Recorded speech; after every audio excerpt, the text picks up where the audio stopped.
The views expressed on this channel are only a few of many possible ways to achieve your desired outcome. The suggestions present on this channel are not one size fits all. So, let's begin.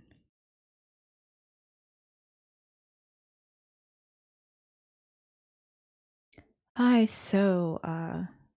we are doing this kind of mini breakdown um after making a chart. So we made an impromptu chart.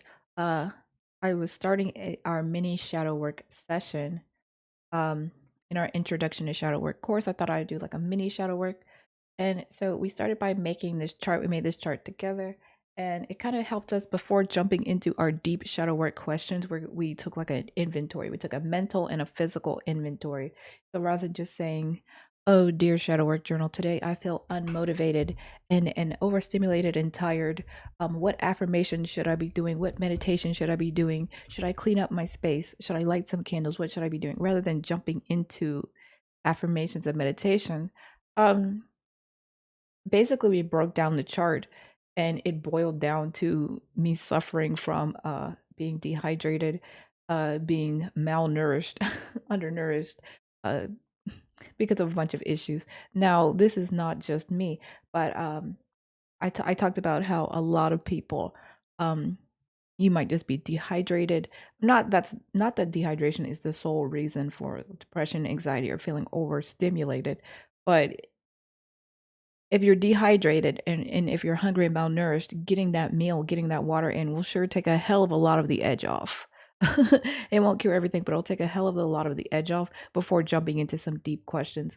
Um, a lot of the shadow work questions force you to go very far back in your memory and think very hard about things and just do a lot of expend a lot of mental energy. But if you are not in the physical place to do that, you might not have the breakthroughs you think you're getting. Like you might be trying to force a breakthrough. The brain needs glucose. The brain needs a bunch of other things. I'm not a doctor. The brain, the brain needs you to be like hydrated and things like that. So you're trying to force breakthroughs. You're trying to force some shadow work to get done when you might not be in the greatest condition. So we made this chart first. And I said customize it to yourself, but there's a whole video on it. It's our mini shadow work one, and it's about an hour, so it wasn't mini at all, but it's mini shadow work one. So now we're jumping into some deep questions. So refreshing the check-in. So I turns out I needed healthy ways to increase my dopamine. Not surprised, I have ADHD autism. I'm thinking about the future and how I'll be able to make a good future for myself, but it feels difficult. I feel like I should be doing something to bridge the gap between now and then, but I'm not quite sure what I should be doing. I feel like I'm not doing enough, but I also feel very tired. Nutrient deficient, extremely weak. Body feels like I can't keep up with the days. Um, Not sure what I should be doing. I feel kind of restless. It just goes back to your brain has all these ideas, your heart, your spirit, whatever has all these ideas of what it wants to do and what it needs to do and how it wants to express itself and how it wants to create and build, but you don't have the foundation for it. And it has nothing to do with you not having those paint supplies. It has nothing to do with you not having that video editing software or that high-end camera. You want to start from the very, very, very beginning. You want to start from the base.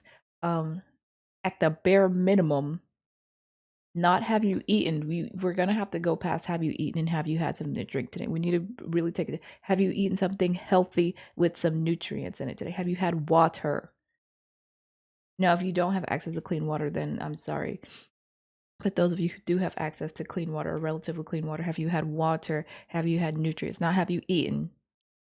Because you can eat any old thing, and you could be full of any old thing. But if you're nutrient deficient, you're nutrient deficient, right? When I was eating my most, I was still very nutrient deficient.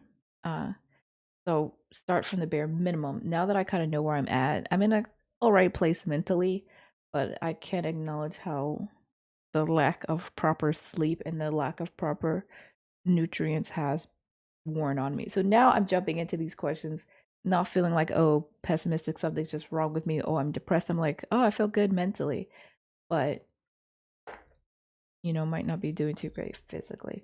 So let's jump into some questions. So this first one, honestly, each of these can get their own dedicated video. They might, who knows?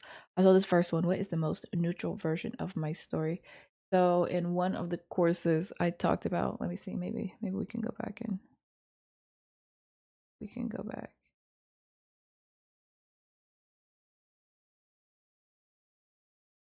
I think it was reality shifting.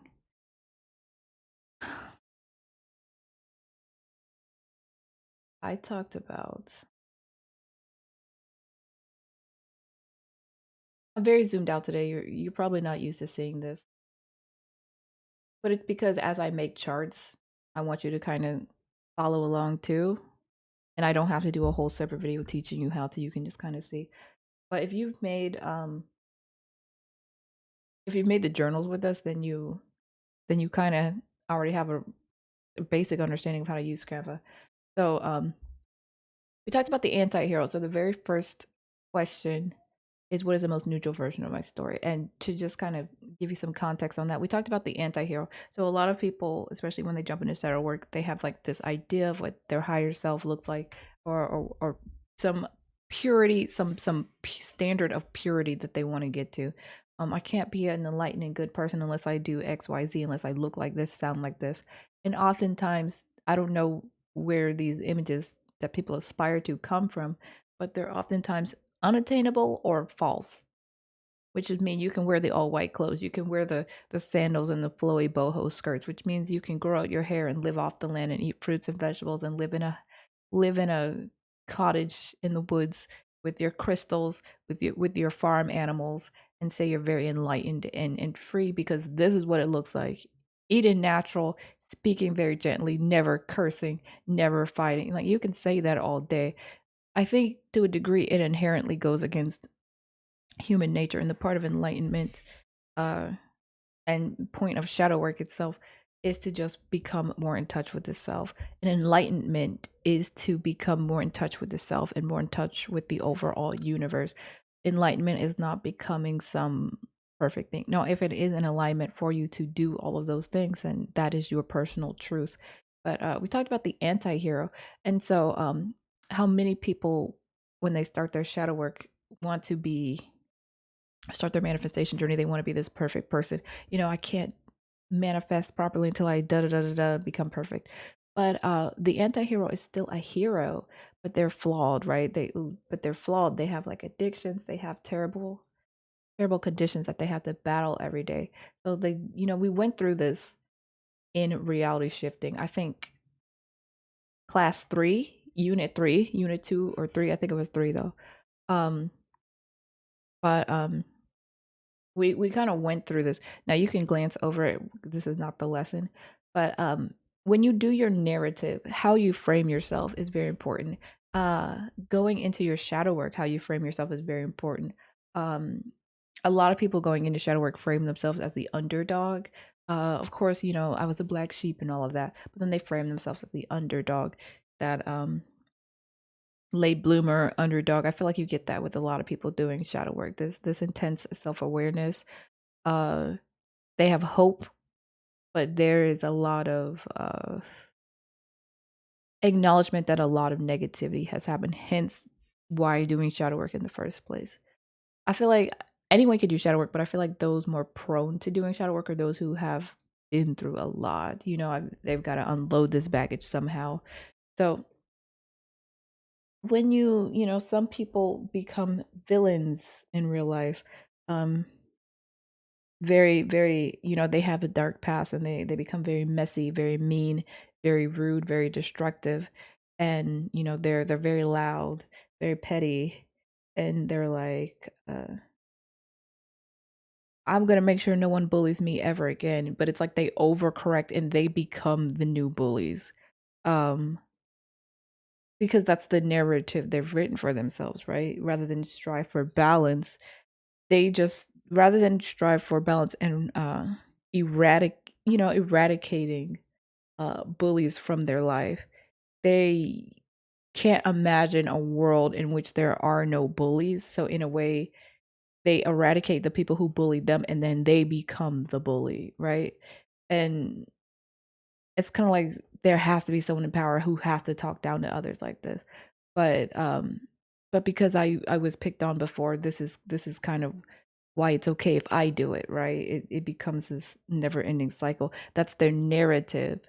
Um, it's that it's my villain era now, right? A lot of those good people start their villain era and turn into not the greatest people, um, using their trauma as an excuse.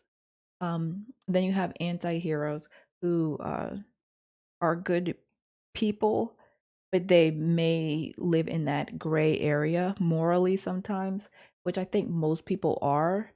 But because they're morally gray, people are quicker to classify good morally gray people as villains than they are actual loud, obnoxious villains. A lot of times, the loud, obnoxious villains are funny with the things that they're very funny. Um, they're picking on people and they're just feeding into that bully mindset, but they're funny and they provide entertainment, so people go, that must be a good person. Whereas the anti-hero who is dedicated to good, more often than not in real life, usually gets attributed to being very, very bad. Notice that we say they have a troubled or dark past. So it's important to not understand that the anti-hero is overall dedicated to good, but they are in no way trying to be like perfect.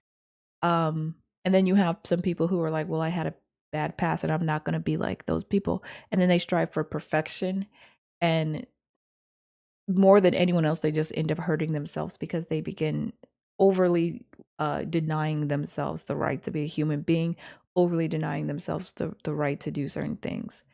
Um, so as you jump into this question, this first question, what is the most neutral version of my story? Not what is your villain era story, though I think you could have one. In fact, if you want to write the hero version and the villain version of your story, go ahead. But what's the most neutral version? You're not really, if you were not really a hero, you're not really a villain. What's the most neutral version that you can think of? I didn't think about these ahead of time. So sometimes I do these alongside you, and sometimes I'm like, I don't know. Um, it is what it is, right? Which is painful. It is what it is. Or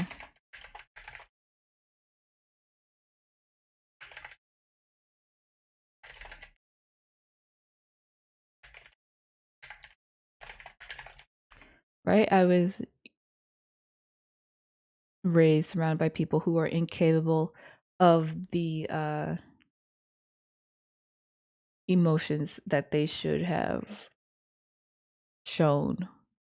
So it's not jumping to say, uh, mom and dad were a bad person. It's not jumping in to say my babysitter was a bad person. Though I think a lot of us could admit that they certainly were. Um, the most neutral version, they were incapable. Either this is not a full sentence.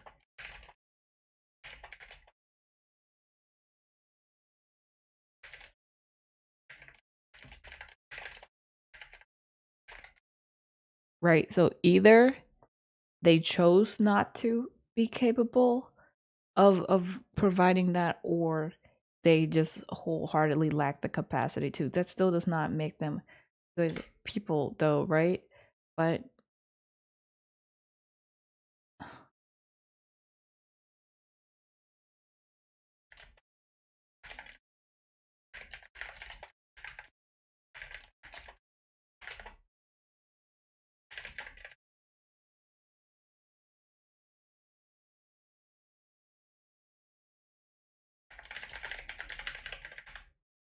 so this is also part of shadow work.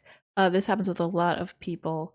Uh, they become overly forgiving of things because we don't want to be too harsh, because we also want to be forgiven for the ways we mess up. But oftentimes the way we mess up is quite different from the way these other people messed up. And it's not about holding yourself to a different standard, but I'm gonna be real. If you know you didn't beat children, let alone beat your own children, then you are someone who didn't beat their children. Right? Even if you don't have children. Babysitting, I never got the urge to hit a child, let alone do that. So I can wholeheartedly say that I do feel separate from people who get overcome with rage and beat their children. Uh, Now I have other flaws, but you got to start from somewhere. So this certainly, um, I was overly forgiving of overly harsh things because I just wanted to have forgiveness in general, right? Now you could build on this. This is anonymous, but you can definitely build on this. A question I really like is what doesn't have to make sense right now. So I think when doing shadow work and just any type of introspection work or manifestation work, there are times where things don't make sense. Um, and you're just like, I don't know, I gotta have faith. But rather than what doesn't make sense right now, I don't care. It's like what doesn't have to make sense. Like what can I let go of? Life.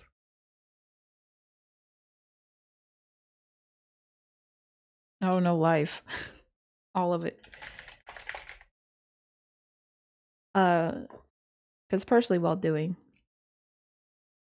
and again, you should be answering these questions alongside me. But personally, while doing shadow work and meditation work, I always try to. I'm not great at letting my thoughts flow uh at all. I mean, I can do it, but I always try to have control of the thoughts, control. So I've been practicing surrender.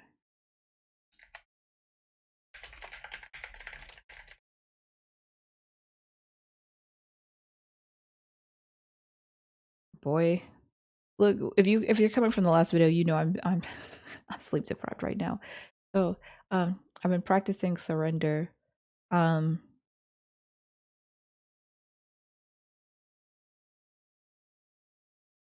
And it actually makes sense why it's hard for me to surrender. It makes a lot of sense why it's hard for a lot of us to surrender, especially if you're doing shadow work because you came from a rough childhood. Um, that was your childhood was essentially the time you were supposed to be surrendering to the. That's why children have such big emotions, surrendering to the joy of situations. Like that's why they cry so hard because they are like fully present, right? They're not contextualizing stuff. They drop an ice cream cone that they really want and they start weeping and crying. They have fully surrendered to the moment. They were fully surrendered. They're not thinking about anything else besides that ice cream in their hand. That's why they get so happy when they have it and get so sad when they lose it. um why they love their shows so much, fully surrender to the moment, whereas we, once we hit adulthood, we are kind of scrambled between 800 different things. So if your childhood was rough, you were not allowed to surrender.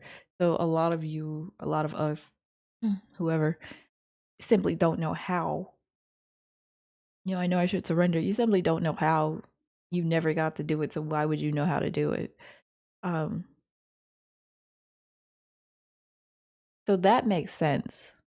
It would make sense for a lot of us why people can't control. Um, we have in our manifestation class we talk about not trying to rush the process or not trying to control it. It's because you can't. You can control yourself and your energy and be in that receptive mood or that receptive state or that creative state where you are making things happen. There's a state to be in to let things happen, to let life come and go, and then there's that state you have to be in where you have to make things happen. Because keep in mind, a lot of things are interconnected. So while you are letting things happen, important loved ones, important soulmates, important friends and family, like the ones who are actually good for you, they're making things happen. And it might not even have to directly do with you, but decisions are made every day that benefit you that have nothing to do with you by people who aren't thinking about you. Just like you do the same thing. Um you make decisions every day. uh Content creator, art creator, you just going into work every day, you going out and giving someone a small compliment, it doesn't matter. You just existing and doing things for yourself can impact people. uh so someone else could be in a passive state and you could make something without anyone else in mind, but it might butterfly effect get around and affect them. So your active state benefited you and a stranger or you and a loved one, but you can't always directly see how. Um, what doesn't have to make sense? Life, because there's a lot that I understand and there's a lot that I get. Uh, Suffering. I've been thinking a lot about suffering, why it happens, why people have to do it, why people say it's necessary. I understand duality in life. You wouldn't be able to properly grasp pleasure or even peace, like boredom. You wouldn't be able to you wouldn't be able to contextualize it, right? Which a lot of us go, yeah, yeah, I would be able to, I would be able to. Um, I think, yeah, maybe on another level, but on this level of existence, this particular dimension, I'm not sure if we would be able to clarify. Have you ever, or tell the difference? Have you ever met someone like really really spoiled? And let me see. There, I'm very sleepy today, and I always do this off the dome, so I'm like forcing my brain. Have you ever seen someone very tired? Not tired, Jesus Christ. Have you ever seen someone very spoiled? And they're having a meltdown and it's the worst day of their life. And the worst day of their life looks like 10 times better than the best day of your life, right? Their worst day looks 10 times better than your best day. And you're like, Jesus Christ, you're breaking down because of this. Uh Now this isn't to shame people because maybe your worst day is someone else's best day. And before anyone goes, are you sure about that? Just remember there's some people born into war zones, right? They're not seeing dead bodies on the internet. They're seeing dead bodies on the street. They got to step over them, okay? So, it's not about saying someone has it worse all the time, but it is about being able to contextualize and be thankful that things aren't worse. If you're listening to this right now, then you at least have a cell phone or you at least have a computer. Um, so be upset and be sad when things aren't the way you want it to be because it's very human. Again, we talked about we're not trying to reach that state of perfection where, oh, I'm grateful for everything and I'll never be sad again because I truly understand. No one said you had to never be sad again. No one said you can't even dislike your situation. But I think sometimes what helps me, especially with chronic pain, uh, chronic illness and mental illness, is sometimes I do get thankful and it's not. Well, I most of the time when I'm thankful for the things around me, but sometimes when I'm thankful, it's simply just thankful that things are not worse, right? Because I don't feel great, but at least whatever gets you through. But so a lot of that makes sense, but suffering itself doesn't make. It feels like there's an excess. That is what does not make sense to me. Uh, and maybe I'm in a pessimistic mood. Maybe not. But it does feel like there's an excess of suffering, and it feels all unnecessary. That's the problem.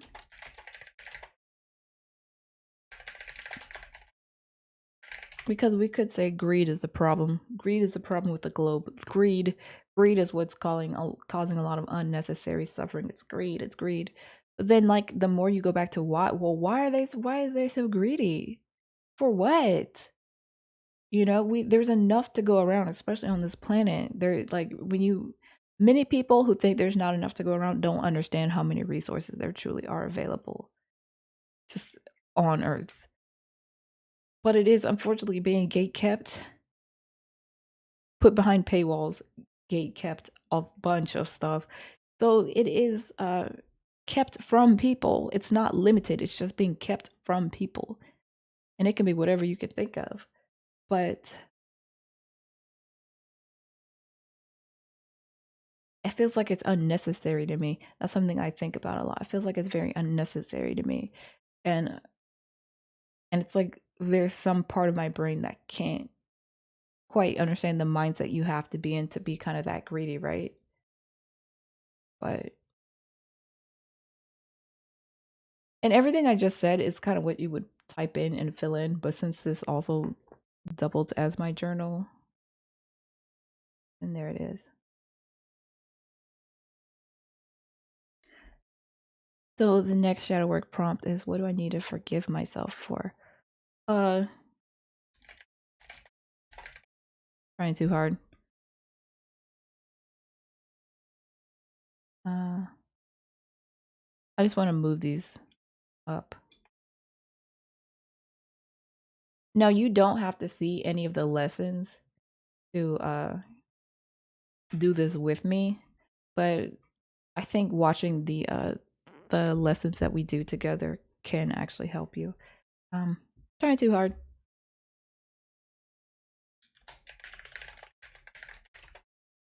Because ironically, if you want to get into it and break it down, ironically,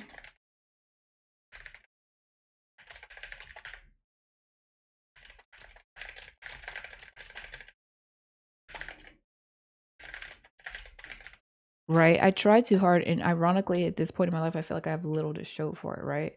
All this people pleasing, and but then I feel very alone. Um, Busting my tails at so many jobs, bending over backwards, and then now look like don't have it. So it's like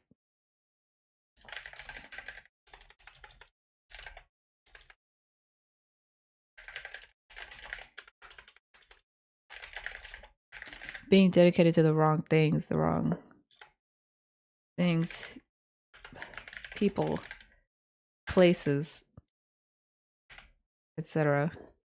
So rather than my own health, now I definitely did things for myself. I tried to spoil myself, but I didn't always do it in the right way. It's like I physically spoiled myself, but didn't do so. I think I tried though. I can admit that I probably did try to give it a good try, uh, to help myself mentally and emotionally, but a lot of the times it was just too much. It was too much. But also I forgive myself because I was burnt out.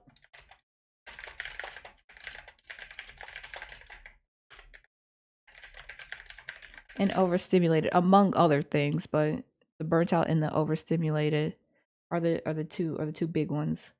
Um, Forgive myself for trying too hard. Uh, can't rest. I always feel like I have to be doing something. If I'm not doing something, then oh my god, you're just kind of being like not the greatest. Um, what is it? I feel like I should be doing something, but I don't know what I should be doing, and it feels like it's never enough. That doing just too much, too much, too much, too much, too much. But then having very little to show for it. And then crashing and burning. And then ironically getting a lot of attention when I crash and burn. Getting to, like when I'm working hard, I feel like I'm not getting any type of attention. No one sees me working hard.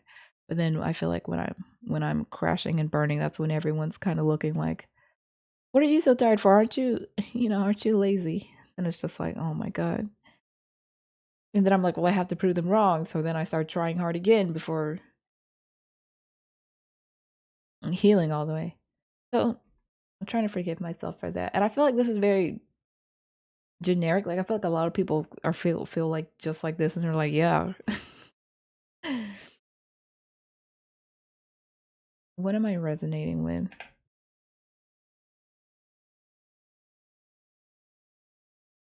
These days, because it changes. Darker media.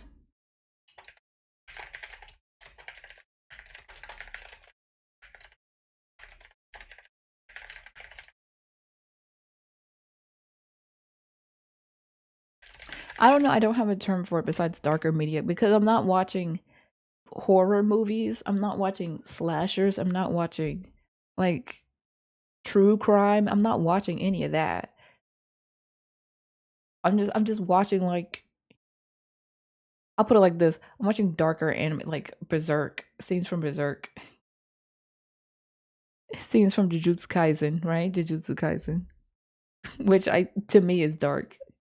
Uh I haven't been watching Attack on Titan, but I've been listening to the soundtrack a little bit. Uh so darker media. So it's not quite found footage horror stuff. I don't know. I feel drawn. I feel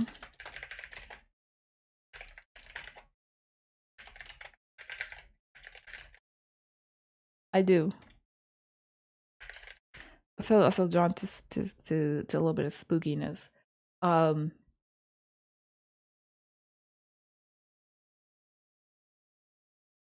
and notice how I didn't put why.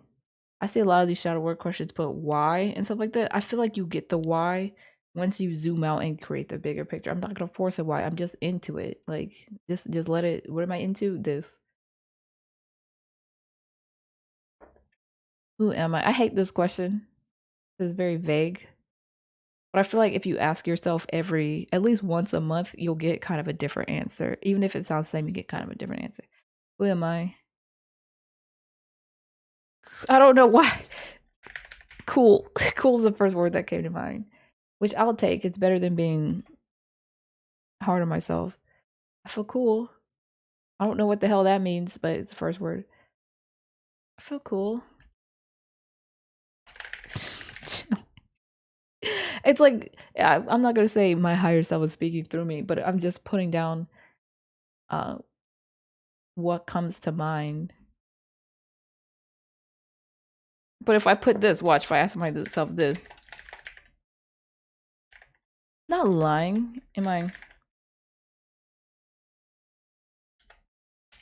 Yeah. uh, so who am I? I feel cool. I feel chilling. I feel I'm somebody who is all right. Am I masking? Yes. Oh, what do I really want to say?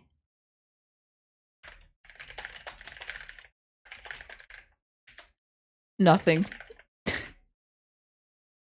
I think, but you know what? If I were to build the bigger picture, that's why I try to ask questions off the dome and answer off the dome too. I feel like you get the most authentic responses. No, I'm making a video that's gonna be public, but I feel like even when people journal on their own in private, they're still writing it with the intention of having an audience. Like, oh my god, if anyone ever finds my journal, and a lot of people have admitted to this, they write with the one day I'm going to show people my journal, or one day, so what if someone comes across my journal and they write as if a spectator is going to come read it or someone's going to give a damn. Now it might be cool if you know how people find like ancient clay tablets from a million trillion thousand bajillion years ago and they're like, so this is what they were talking about, this is what they were thinking back then. Now it would be cool if some of our shadow work journals were discovered. But I think the greatest contribution, I almost said con I don't know how I was about to say contribution, but I think the greatest contribution to humanity, let alone future humanity, is an authentic snapshot of well, your damn shadow work. So, and not this, am I masking? Yes. Uh, and saying too much. There's not a lot I want to say. So I'm at, yes.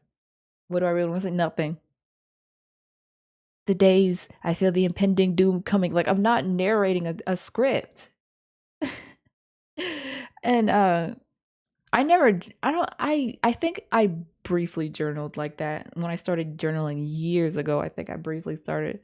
But it started making my hand tired because I'd be writing for so long, and I'd always be trying to make sure stuff was spelled right and make sure stuff was aesthetic. And well, is my handwriting? Hell, I don't gotta work. So it's supposed to be. So it's okay if you have no answer. What do I really want to say? Nothing. I probably rather not be talking right now. At the same time, I enjoy making these videos. I enjoy making them and letting the flow of emotions and the flow of thoughts happen. But I don't really want to say anything. What did I resonate with in childhood? I put this question uh a bit of ways from what am I resonating with for a reason. So in childhood, I like nerdy stuff. Uh,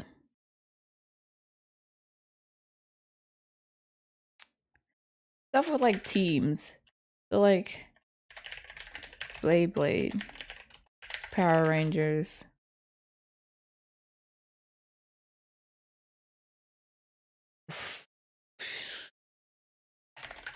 I don't really watch Winx Club. Like Winx Club, like it was a group. No, Totally Spies. I watched Totally Spies. Like it was like teammates and friend. No, I did like Martin Mystery, which was a paranormal cartoon. It's made by the same people who made Totally Spies. It's very good to me. I like Danny Phantom.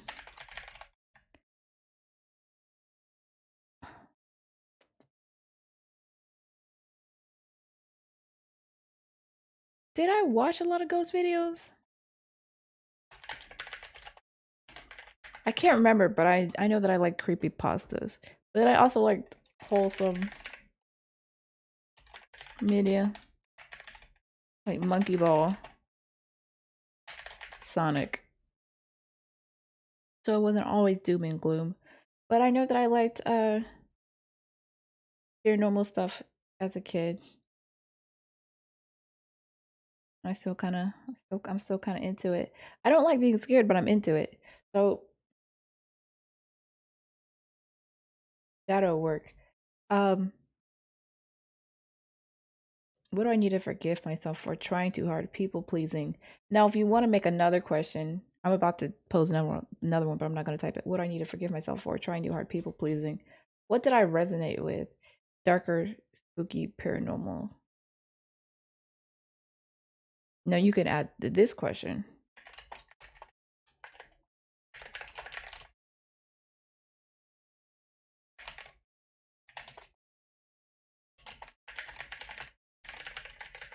Right?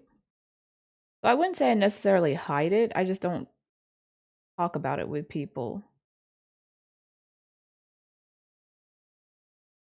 Because I don't have a lot. Like I don't it's not like I really want to go summon anything. I just want to look at spooky stuff sometimes. Maybe I don't hide it, right?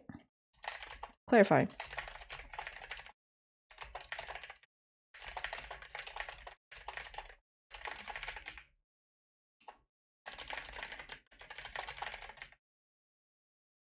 But I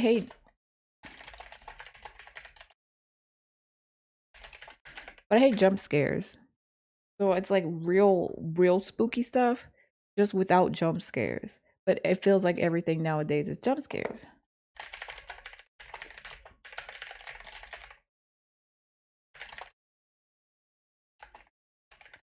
So maybe I'm not hiding it. Maybe I feel like true spooky media is just difficult to find.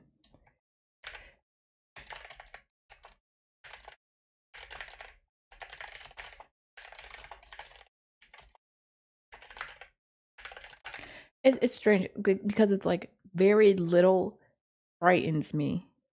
Jump scares startle me, but very little truly terrifies me, truly frighten me. Like I'm not, oh my god, that's so spooky. I don't care. Like it doesn't do anything for me. Uh I have a high tolerance. Um Jump scares, they get me for like 1 second and then I'm over it. And usually if you jump scare me several times in a row, like within an hour, you can get about 3 or 4 good jump scares in before I don't give a damn anymore and I stop jumping. So people ask, what do I hide from people? And then people always try to give like these deep answers, which okay, cool. Uh, for me, my weirdness, because I'm weird, and I think people know that, but I'm very very off-puttingly weird, and I think it's not that I hide it; it's that I'm not going to showcase it if it's not going to get me the response I want, which is either neutral and I accept you for your weird little self, which I'm okay with. Neutral, I'm not into that, but I accept you for who you are. Or someone also very weird. Most people are just kind of like, ill. and I can't do anything with that. So hiding doesn't always have to mean they can't know this side of me. It can also just mean, well, I don't why would I start a conversation with someone if they can't partake in it? Cuz I can cuz I'm over, and this is just me as someone with autism. I'm over sharing special interests with people who don't share it. Um because I just rarely get that excitement back. I rarely get that feedback I want, and I rarely get any input. So I stopped sharing my special interests with people who don't also share my special interests. I have nothing to talk about. Right? So hiding aspects does not always have to be some doom and gloom. I hide from people the fact that I really want love and I feel like I'm incapable of it. Now that definitely is an answer, and we go into that in shadow work. We actually go into it. We go into it here. We talk about the types of wounds people have: trust wounds, guilt wounds, neglect wounds, abandonment, and how they who they attract. So they attract people who usually they do it subconsciously validate these wounds that they have, which I think is less than two or three. I think it's two. But when you do your shadow work, and no one teaches you how to do shadow work, it's supposed to be intuitive, but if it's not intuitive for you, it's okay to follow other people's guides. And I kind of give you some contrast. That's what my course is for. I give you some contrast. So it's not always heavy questions that make you cry. A lot of people jump into shadow work wanting to cry. And so I feel, I don't know, maybe it helps them reach a state of catharsis, but I feel like they get addicted to they create their own trauma porn with their trauma, and they jump into shadow work not to heal, but because, oh, it's supposed to make you cry. Crying does not necessarily release the trauma. Crying can help you within excess of emotions, and crying is good for you. And it can be cathartic. It can be. I'm not saying it can't be. But I think sometimes the best thing you can do for shadow work is just learn to be self-aware. And you can start slow. You don't have to start with questions that are supposed to make you bawl. Crying more in your journal does not mean you are doing shadow work better. Now, shadow work will make you cry eventually, but tears don't equal healing all the time. Sometimes it's just creating trauma porn. Like a lot of these questions, I feel like are kind of loaded sometimes. Um, Now they can help you reveal things about yourself, but if you don't go into these questions with the right headspace, I feel like it's just creating your own trauma porn booklet of how uh I don't know, of just how sad you can make yourself with your past memories. Um Now you can definitely weaponize that sadness and turn it into a tool to help you heal, but a lot of the questions are like, how are you letting yourself down? And when's the last time you felt like a disappointment? And it's just like, there are shadow work questions that aren't made to just kind of twist the knife, right? So I feel like before you jump into that, get good with doing this. Make the chart with us. I taught you how to make the chart. Make the chart with us. On days you're not feeling very verbal and you don't want to write a bunch of paragraphs, you can just fill out your chart. Let me see. You can fill out your little chart we made and just put the date on it, like we did. Put the date on it and kind of keep up with that. I have this little map here. I recommend doing this before you do your journal, your questions like I'm doing, just so you can know your headspace before sitting down to write. Um and I think it's good that I didn't get too deep today. We stayed kind of on the surface. I think it's good because I said I was feeling sleep deprived and overstimulated. And so no, I'm not gonna force myself to get into some deep topics um when my brain is not capable of doing that. Now I got a headache, I got a lot of things going on. But I still want to do my shadow work, so I'm gonna find a middle ground. I'll do the shadow work, but I'm not gonna force myself into reliving traumatic memories. Uh because shadow work helps with trauma, but shadow work is not just for trauma. It's kind of like taking that self inventory. So if I don't feel like when was the first time I was really hurt, I don't feel like remembering that right now, which is okay because I'll tackle it later on this week. But we're keeping it light. And ironically, sometimes this helps you get a lot of progress made because every time you open your journal, it's not time to suffer, you know.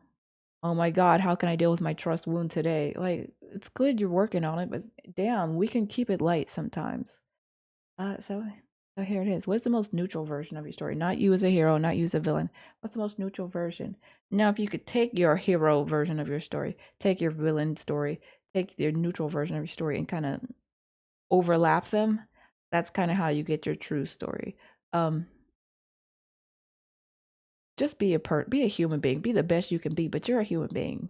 So you're gonna have some neutral moments, you're gonna have some bad moments, you're gonna have some good moments. What doesn't make sense? Life, suffering, life. But that's our shadow work today. It feels pretty good. It feels pretty good. Feel like I'm stepping out of therapy, but I didn't have to pay a penny, right? So I'll catch you guys in the next one. This will, oops, wrong class. That was reality shifting. This was our mini shadow work, homework part two. Definitely check out the lectures. In the lectures, we kind of break down some of the heavy stuff. This was our mini one, and I'll catch you guys in the next one. Bye.